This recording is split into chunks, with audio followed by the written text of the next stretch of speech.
Where I'm explaining. Yeah, hello everybody. I have written one article on LinkedIn some days ago, and I am trying to explain FICO using the balance sheet and profit and loss account approach. And in today's session, we are going to cover accounts payable. And what we'll do in the beginning, we'll just go through about how accounts payable accounting entries are happening in SAP and what are the relevant transaction codes for the accounts payable. Then we will move to any document, for example. So I'll take you through what is a document header, what are document line items. So any typical AP document, what information will be there in the document header and document line items. Then we will touch upon MM and FI integration, and we will also talk about some common issues that people face in AP accounting. Okay, so now if I see any company's balance sheet, so accounts payable will appear under the liability side and under current liabilities. So it comes under trade payable. So you pick up any company's balance sheet, whether it is a manufacturing company, trading company, service industry.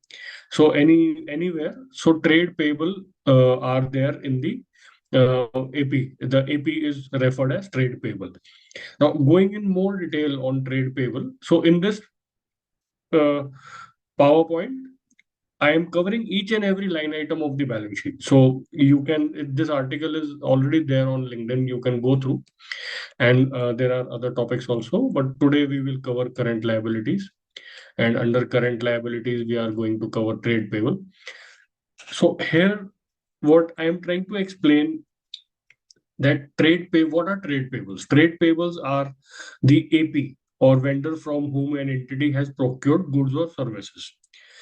AP transactions in SAP, they can be done directly within the FI module, but in a typically large organization which creates purchase orders and which has to maintain its inventory, like it is a manufacturing organization or it is a trading organization. So it has a large setup, so it has to raise a purchase order, and then against the purchase order it has to do the goods receipt and all. So for such large organizations, we have the module also in place, and AP is largely governed by the integration between module and FI module. So in a small organization, we can also do within the FI module, but large organization, we have to do through material management only. Now, here I am listing down some transaction codes for the vendor master data. And these transaction codes FK01, XK01. Now, when the SAP S4 HANA has come in, so these transaction codes have become redundant, but they are there in if you are using ECC. So in HANA, if you type FK01, it will take you to the T code of BP, business partner. Okay, but in the old system ECC, because right now a lot of organizations are working on ECC, so there you will find FK01.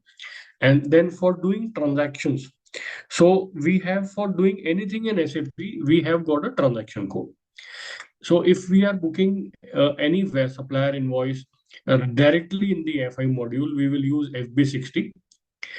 In the subsequent slide, I am going to explain you the accounting entries which are happening through FB60. If there is a credit memo, if there is a need of a credit memo, we do FB65. And if it is a vendor invoice which is processed against the purchase order, then we have transaction code MIRO, MIRO. Then we will move on to the payments. So there is a transaction code for doing automatic payment for vendors, which is F110. And then there is also possibility to do manual payment. If entity doesn't want to use for some vendors F110, it can do with F-53 also. Coming to reporting aspects, so in reporting we do FBL1N for vendor ledger, FK10N. It is gives you a summary at a month, every month, what is my vendor's closing balance, opening balance. So in FBL1N you can see the entire ledger, and once you anytime you double click FK10N, it takes you to FBL1N only for the line items. You can try it out in SAP. Then you can run the vendor trial balance from F.42. It will show you opening balance, debit during the year, credit during the year, and closing balance. And MIR5. MIR5 is my report for my documents which have been posted using the module or MIRO.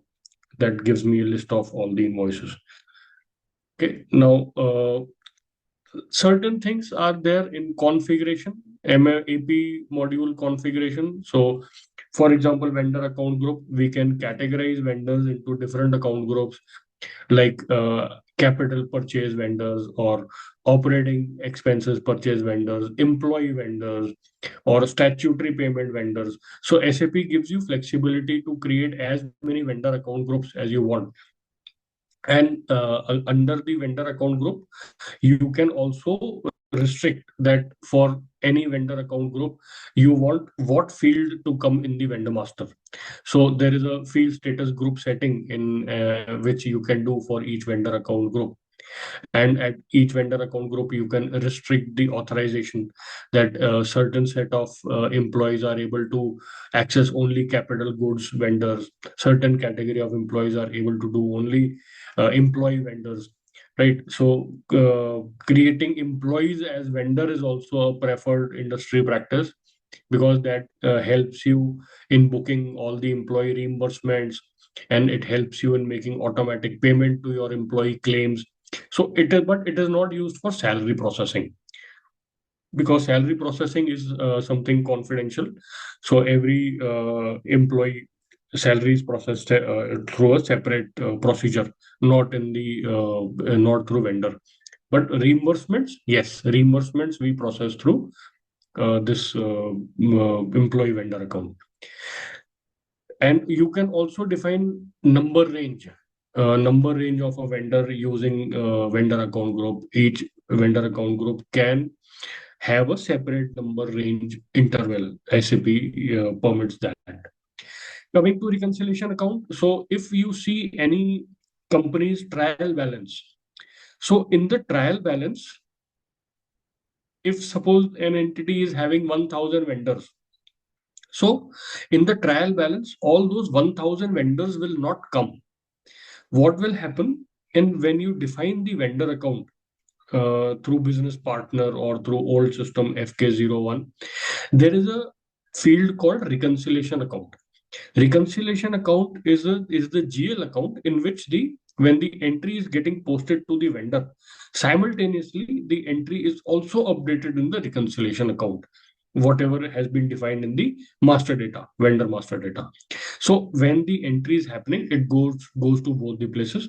When I run the entities trial balance, I see all 1,000 vendors combined in a single ledger account.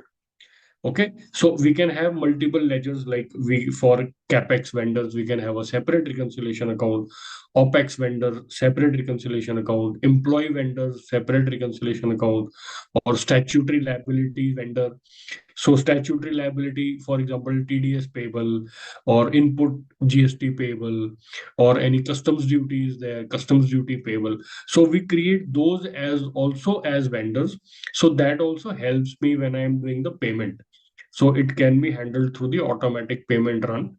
And when I have my GST or TDS liability, I transfer the month's liability to the statutory vendor account, and from there we do the payment. So it is easy for audit purpose also if we maintain for statutory vendors also statutory payment also a vendor account, and you can create a separate reconciliation account. So in your trial balance, you can see the total amount, how much statutory payments are due And you can also do the aging using the vendors for my statutory payables. Like open item management is by default, it's available in vendors. So you can say, you can always see which are my statutory payments, which are still to be paid, and what. And if you want to check the history, you can check the history also. So that's about reconciliation account. And if you want to run on a reconciliation account at a vendor level, then yes, that feature is also there. We can run the vendor trial balance.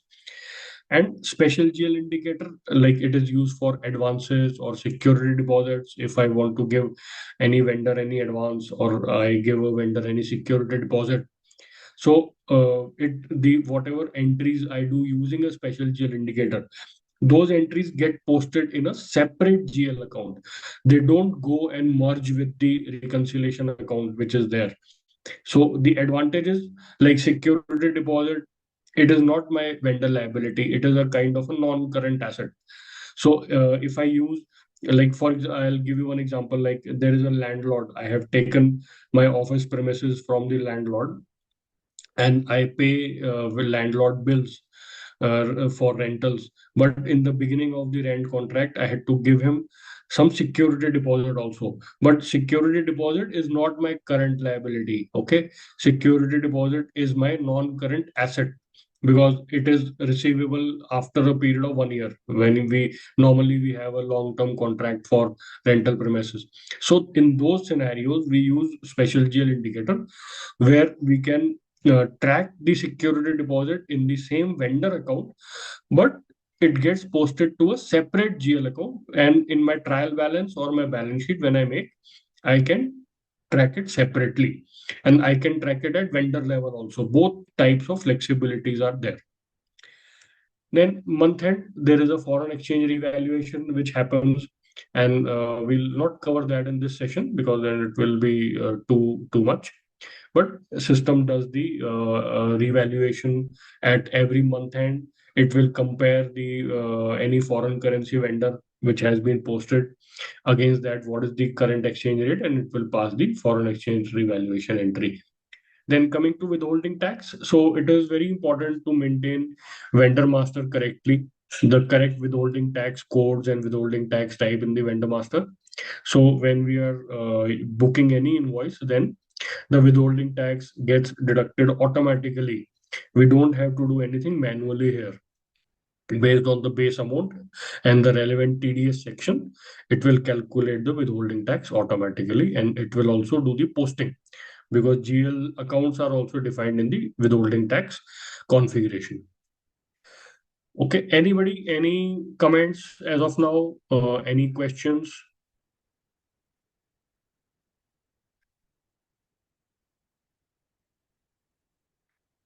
Are you able to follow what I'm telling? I have no questions, sir. Sorry, your voice was not clear.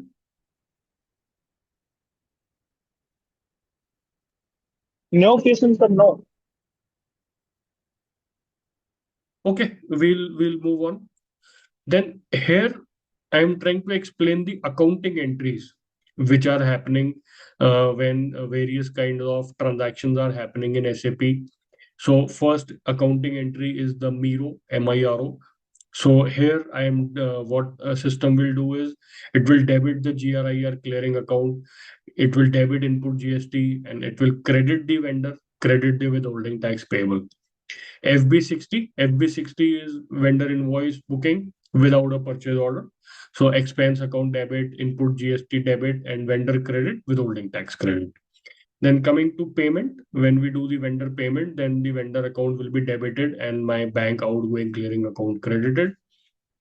And then the last entry is for foreign currency revaluation. So in the foreign currency revaluation entry, it doesn't go to individual vendor account, because vendor has nothing to do with foreign currency revaluation.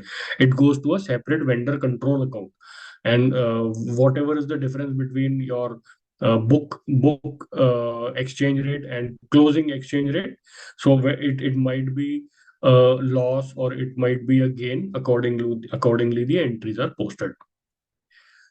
Moving on, so when we do this If it is a foreign currency supplier, then when we book the invoice, it books the invoice at the rate when what was prevailing at the time of booking. And then when we do the payment, system automatically calculates the foreign exchange realized. So in the previous slide, we were seeing unrealized foreign exchange fluctuation, but now here we are seeing the realized foreign exchange fluctuation. Okay, so that was on some transaction codes, accounting entries, right? So now what we will do, I will take you to SAP, and from in directly in SAP, I am going to show you how any typical vendor accounting document looks like, and what are the key features are there in the vendor accounting document. And then thereafter, we will also try to cover the and FI integration points. Okay, so I'll give a 2 minutes break, and I want to hear you out. Anybody has got any comments or anything?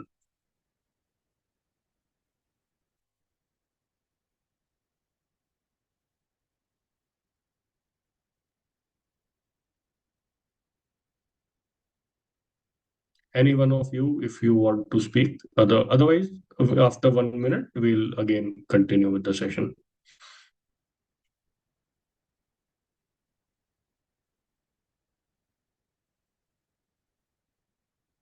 Okay, there is a question on chat. Okay, it's not a question. Anuradha has linked some WhatsApp group. Okay, I think we'll continue in the interest of time. So, in my PowerPoint slide, when we were seeing that the transaction code to run the vendor ledger is FBL1N. Are you all able to see my SAP screen?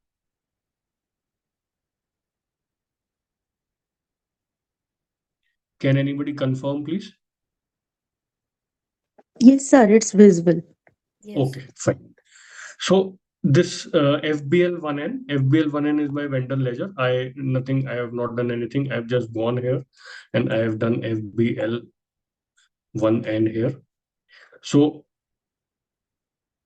instead of doing FBL1N here, there is one more option. What you can do, you can go to accounting. So here I encourage you to use this option, because then you get to learn more about the SAP flow. So if you see this SAP menu and you go to accounting and you go to financial accounting, so we have all the SAP FI related things here: general ledger, accounts receivable, accounts payable, banks, fixed assets. So that's how you can learn, and how SAP has divided their transactions. So they have very beautifully classified the transaction into different buckets. So I'll open accounts payable. Today's session is accounts payable, and here we'll do document entry. So if you see document entry, various transaction codes for doing document entry. So then there is document parking, down payment. Sorry, anybody, any question? Okay. Then, hello. I request if you can mute yourself. Down payment, what we were discussing about the special GL indicator, those transactions are done from down payment. Then this is document. You can display a document, you can reverse a document. Then account, when I come to account, here I will see FBL1N. FBL1N is my vendor ledger, and this FK10N is the vendor ledger summary. You can check, and then you will notice yourself how, and or I can show you also, no problem. So we will take any example. So there is one example company code I have taken, and I am running without filling the vendor accounts. I am running the open items.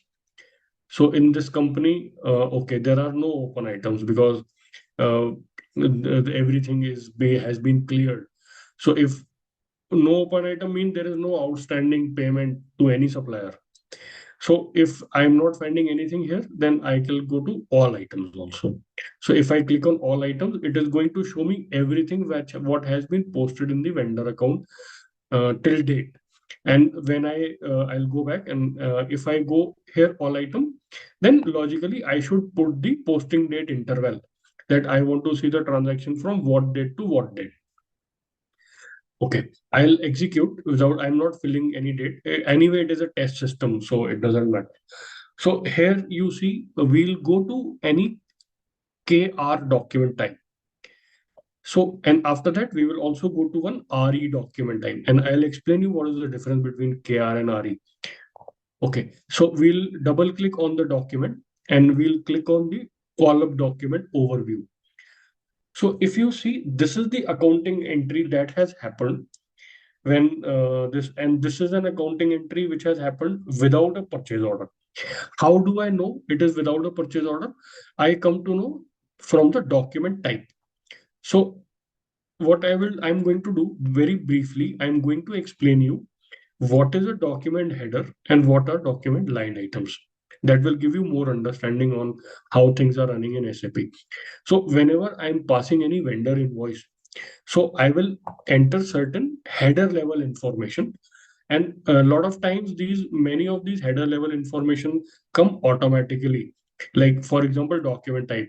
Whenever I'm going to transaction code FB60, by default, the document type KR will come. And FB60 is the vendor invoice without a purchase order. Then under reference, it's a test system, so reference is coming blank. But as per industry practice, we always fill the vendor invoice number in the reference field. Then document date. Document date, we will fill the vendor invoice date in the document date. And posting date is the date when the entry is hitting my ledger account, right? So I am an entity. I am preparing my books of accounts. I have my ledger. So and I have the period interval. So in the SAP configuration, I define my fiscal year variant, and I define that from what date to what date is my period number 1, period number 2, until period number 16. Because in 1 year there are only 12 months, but there are 4 months SAP allows you as a special posting. So total number of periods are 16. But typically we use 1 to 12 only. Only period 13, 14, 15, 16 are passed were used for doing some audit adjustments and all. So we'll not cover that. We'll cover period number 1 to 12. So whenever we fill the posting date, system based on the posting date falls in which interval, which I have defined in my configuration when I was defining the periods, it automatically selects the period. So you see here posting date is 7/12. Accordingly, it has automatically selected the period is 09 because this entity will be having a fiscal year from April to March. So posting period 09 fiscal year 2025 automatically it comes. So whenever I will run my balance sheet or whenever I run my trial balance in the SAP, when I run the trial balance, this entry which you are seeing here, it is going to hit my period number 9, posting period 9, and financially 2025. Then other things which gets automatically captured is one, this is currency. By default, your company code currency will get captured. And if I am accounting for a foreign currency invoice, then I have the possibility to fill my foreign currency, USD, Euro, and in the system, whatever is the prevailing date on the exchange rate on that date, system will do automatic conversion on that exchange rate. Other information which I am seeing in the document header are the user ID who has done the entry, transaction code from which the entry has been done. So FB60 or FB01, all these things will also come here. And entry date. Entry date is the date physically when I am sitting and doing the entry. So I'll explain you with an example. So suppose I am doing the 31st March month ending, and there are some invoices which have come to me on 10th April. But I want to book those invoices in 31st March only. So what I am going to do, I am sitting on 10th April, but I am doing the entry on 31st March. So my posting date will be 31st March, but my entry date will be 10th April. So entry date is the physical date when I am doing the entry. Okay. And one more very interesting thing is that whatever you see here in this document header, it is a common information for all the line items. So, for example, it's a typical, what I can say, parent-child configuration. Like one parent can have many children.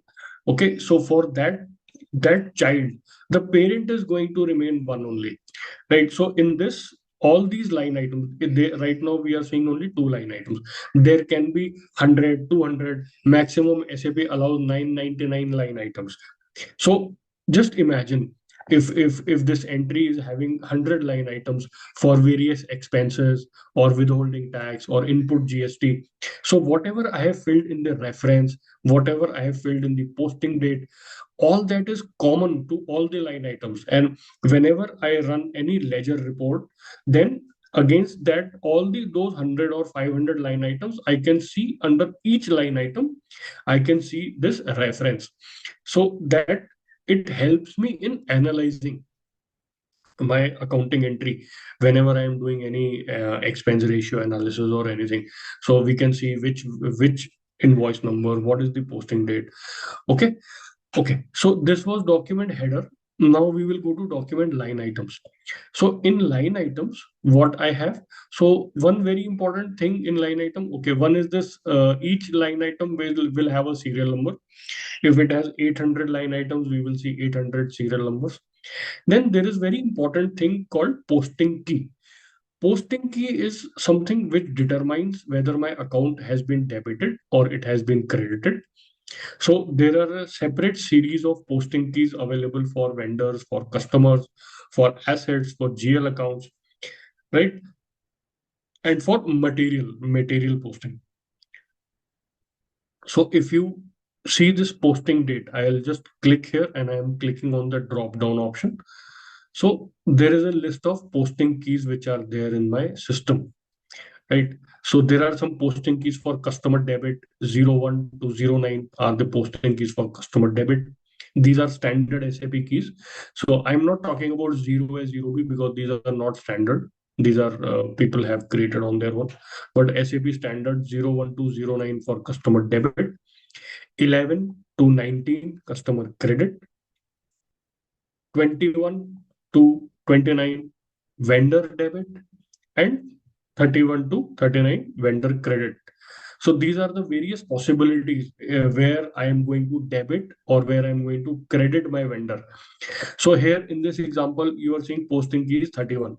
So you can see posting key 31 is selected when I am doing vendor credit and for booking of the invoice. And one more thing you can note that in majority of the transactions, posting key will come automatically. It is there in the configuration of that transaction.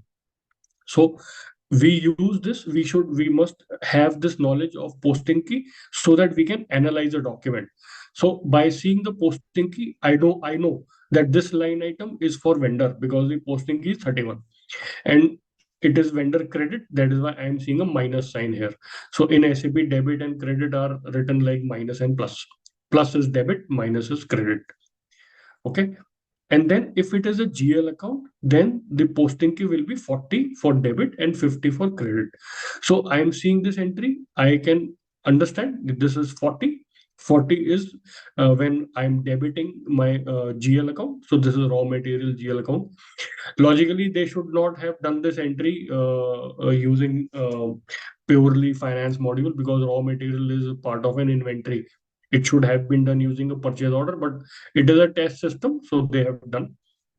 So just imagine instead of raw material, this might be some expenses, like for example, rent expense, printing and stationery. So that expense will get debited and my vendor will get credited. Other information which I see at a line item level is the amount. I can double click this vendor. So you see account, right? This account, what is it? It is the vendor account. So I'm going to double click this and I am going to see this. This is the vendor account. So vendor name is SAT Limited and this is the vendor address. 8,000 rupees we have put, and we should fill the narration. A good accounting practice is to fill a clear narration of a document so that people know that what entry it is. And you would remember in the beginning of the session, I was telling you something about the reconciliation account.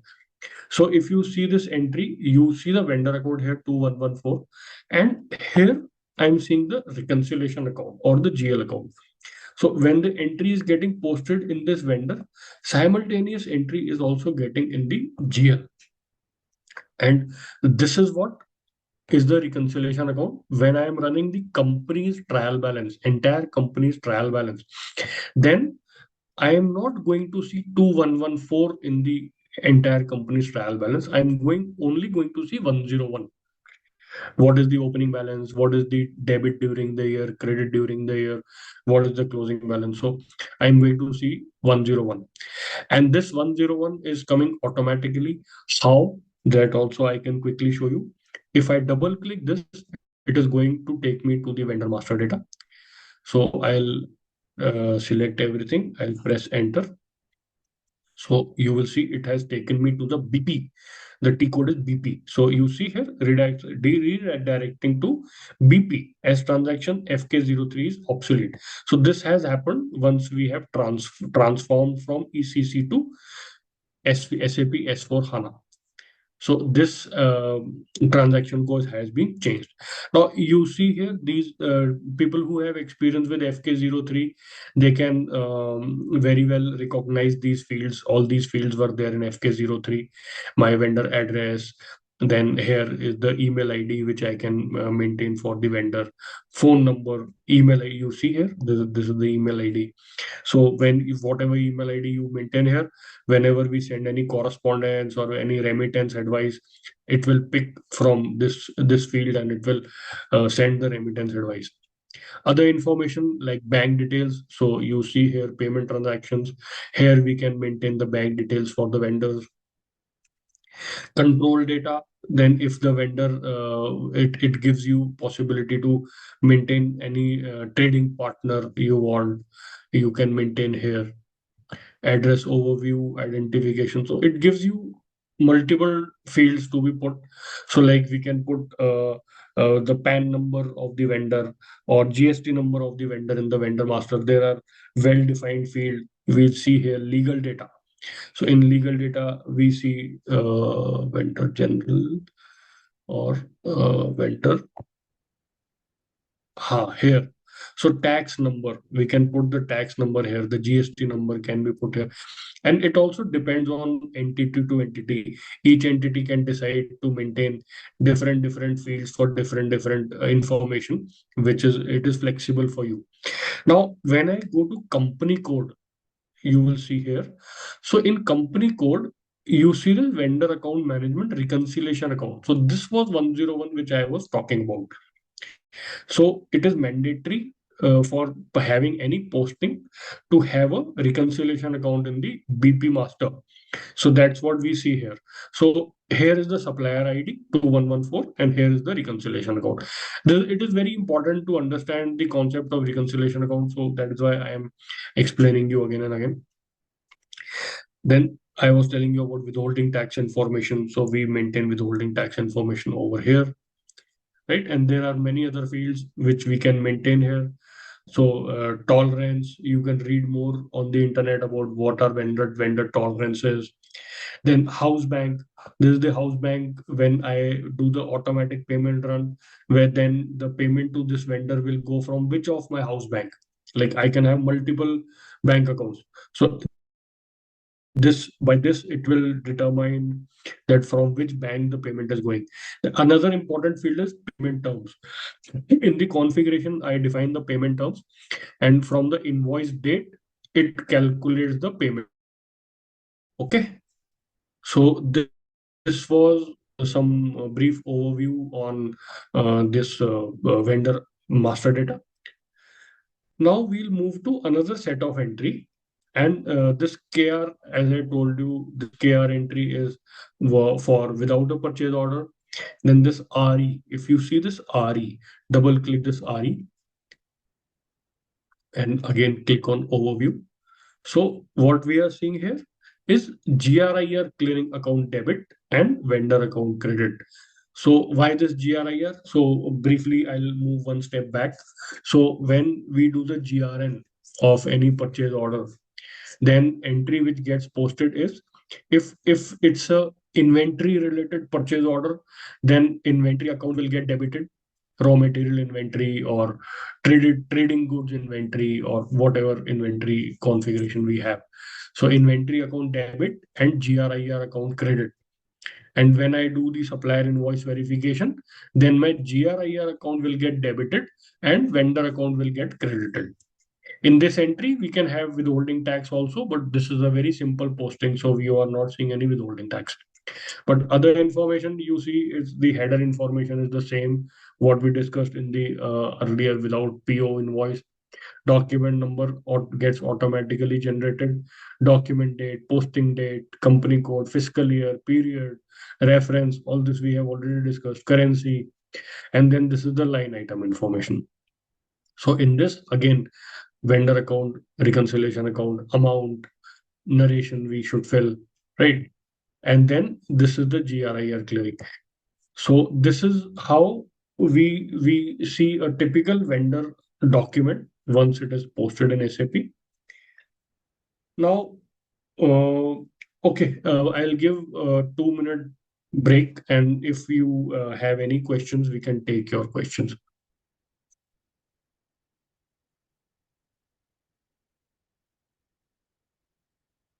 Anybody? Anything?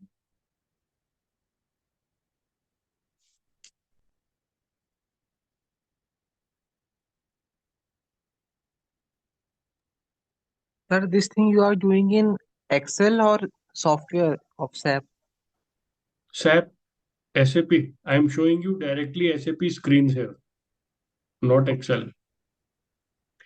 See, we are navigating, no? Double click, we are navigating from one screen to another. That in SAP only this can be done. Excel, it is very difficult. So I have a demo system and I am showing you the demo system. Download SAP. Sorry, can you come again? In laptop, we have to download SAP.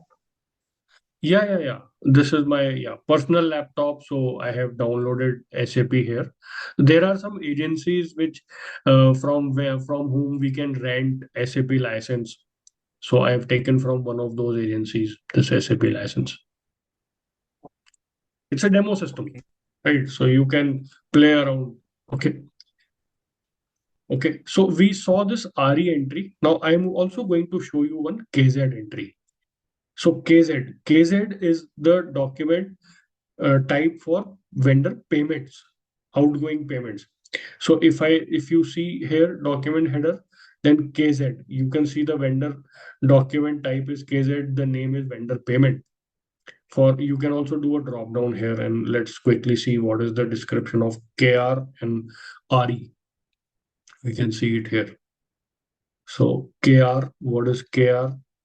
KR is here it is KR vendor invoice without purchase order, and RE is invoice gross. So it is again vendor invoice but with purchase order. So how is the accounting entry looking like for my outgoing payment? So you can see my bank account is credited, posting key 50, bank is a GL account, and vendor account is debited, right? So it's a entry for my outgoing payment. You can see my PowerPoint, which I was showing in the beginning of the class. This accounting entry is written vendor account debit, bank account credit. And you please note this posting key. This is very important. So from posting key, we saw in the drop down, posting key number 21 to 29 are for vendor debit.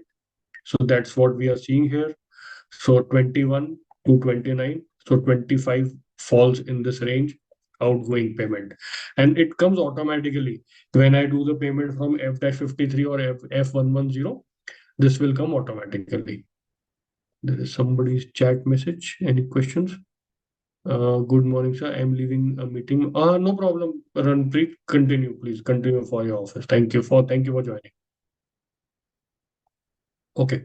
Then we'll move on. And now I'm going to show you a little bit on MM and FI integration.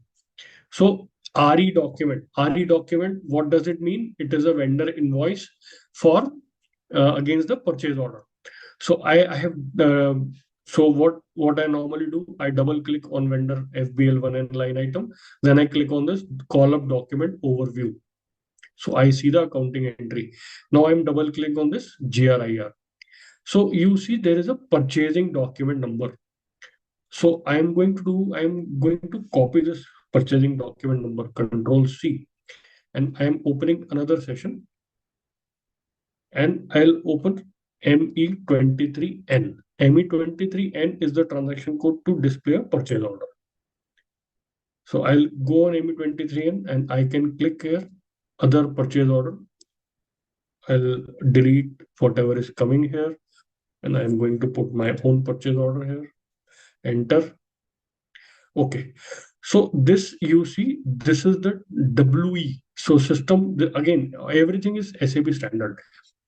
WE is my GRN and RE. This is my supplier invoice. So 2 lakh supplier invoice, which we were seeing here in this document number.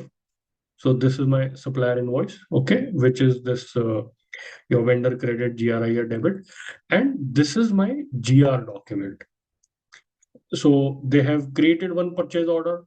In the purchase order, they have put some description, TV display, unit price, plant, which plant they are buying it. And I click this, then it shows me the GR document. So again, this is the materials management module, purchase order creation, purchase order display. But a person who is learning FICO, that person should have very good knowledge of module also. From AP point of view, then from AR point of view, there is SD module, sales and distribution. So this is my GRN entry. And if I go to document, okay, I'll show you very quickly. So I capture quantity, how much quantity I have received, where where I will fill the plant, I will fill the storage location.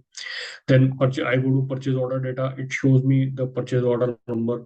Partner, it shows me the vendor from where we have done, and account assignment, business area. And there are other fields also which come, but right now it is not available. I go to document info and I click on FI document. So this is how I come from the document. I can navigate to FI document by going to document info, FI document, and I can double click on this accounting document. So here, this is my entry for the inventory, goods receipt or GRN. So you can see here, inventory posting. So this is my inventory account. Inventory account has got debited and GRIR clearing has got credited. This is GRIR clearing is my liability.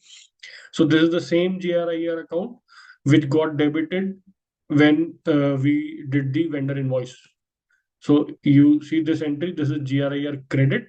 But if I take you to the other entry, this is GRIR debit. So that is how the GRIR will get automatically knocked off. Okay, so this is the GR entry. Now I'm going to tell you something very important about MMFI integration. So we will go back to that purchase order. Where is the purchase order? Yeah, it's in the other screen. So I'm going back to the purchase order. And now I'm going to tell you about FIMM integration. Some of you might have heard about transaction code of OBYC. So in OBYC, we define for each material group. So there is this, each material. So under a material master, like this is the material master 999999365. So I'll just copy this material master, Control C. I'm opening one more session and I'll go to transaction code MM03. That is my display of a material master. I will paste it here and I will enter. So I will click on accounting. Yes, accounting is coming. I'll tick. Okay, it doesn't exist in this plant, but no, we want a different plant. We want plant SAT 7. So we will do S87 here.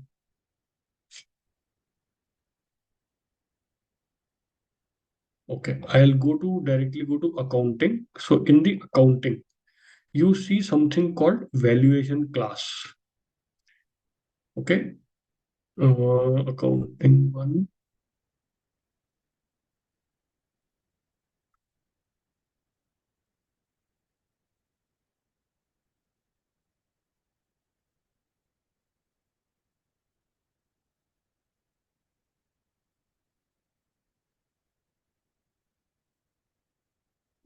Okay, somehow it is not appearing. Yeah, okay, sorry, it is here. No, 4545.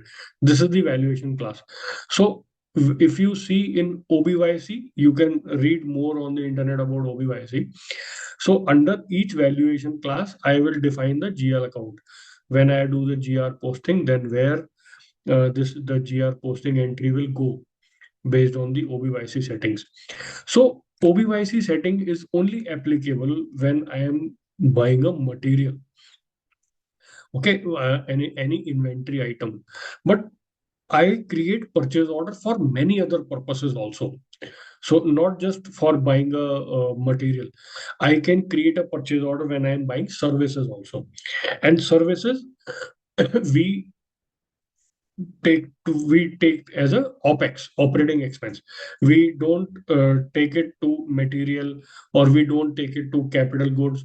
We take it to OPEX. Then third category of purchase orders which I can make is for capital assets or fixed assets. So I'm going to explain you these things here. So, and it is very important because this is a very important fundamental for the FIMM integration. I've seen people are only talking about OBYC when they talk about FIMM integration, but understanding this column, which I have highlighted, this column is called account assignment category. This column is also a very important feature of FIMM integration, which people don't explain. Whenever during interview you are asked a question, explain me FIMM integration, people always go to OBYC. Yes, OBYC is one very important FIMM integration, but another important FIMM integration is this column, account assignment category. Now, if I am creating a purchase order, not for material, for services, or for any other items which are not, I'm not trading in those items. So, for example, I'll raise a purchase order. I want to buy 100 pens or 100 notebooks, 100 writing pads. So, in that purchase order, I'm not going to take 100 notebooks or 100 pens in inventory. I'm going to debit it to my P&L, printing and stationery account. So what I am going to do, I am going to maintain account assignment category. I'll show you a drop down here. Okay, so you see whenever, and these are the various kinds of account assignment categories. Most commonly used are this F or this K or this P. These are the most commonly used. So most common is K. So what I will do, whenever I put this account assignment category K, so mandatorily I have to define the GL account in which I want to book this expenditure, and I have to put the cost center where I will book this expenditure. When I will do the GRN for this, then the entry will get debited to that expense account or that cost center which has been maintained in the purchase order. Similarly, if I do F or order, then I define the order or internal order. This is not production order. This is internal order, which I use for tracking of expense and budgeting. So when I define this F or order, when I do the GRN, it will go to that particular expenditure account and it will debit to this order. Similarly, project. So it's very common to use a WBS element or the project code. So I will define here P. I will define the GL account and I will define the project. So where do I define the GL account? There is one tab which we call as account assignment category. Right now it is not coming because this is not a expense purchase order. But as soon as I put this account assignment category, then it will come here. Then one more account assignment category which we have is the first one, which is coming A. A means it's a capital asset. When I purchase a capital asset, then I select account assignment category A, and I have to define the asset account, the fixed asset account. And that is how these are the important fields of FIMM integration. So whenever you go for an interview, you can, along with talking about OBYC, you also please talk about this account assignment category. That if I maintain account assignment category K, then when I do the GRN, the entry will get automatically passed to the relevant expense account, which I have maintained in the purchase order, and relevant cost center, which I have maintained in the purchase order. It will not go to inventory. That is a major difference. In this, you are seeing account assignment category is blank. So blank means it is going to my material. And in SAP S/4HANA, material ledger has become mandatory. So I'm not going to cover material ledger in this session because it's a very big topic. But this entry is going to my material account. Okay, so that's all from my side for about and FI integration. And any questions, anybody? Please feel free to ask questions.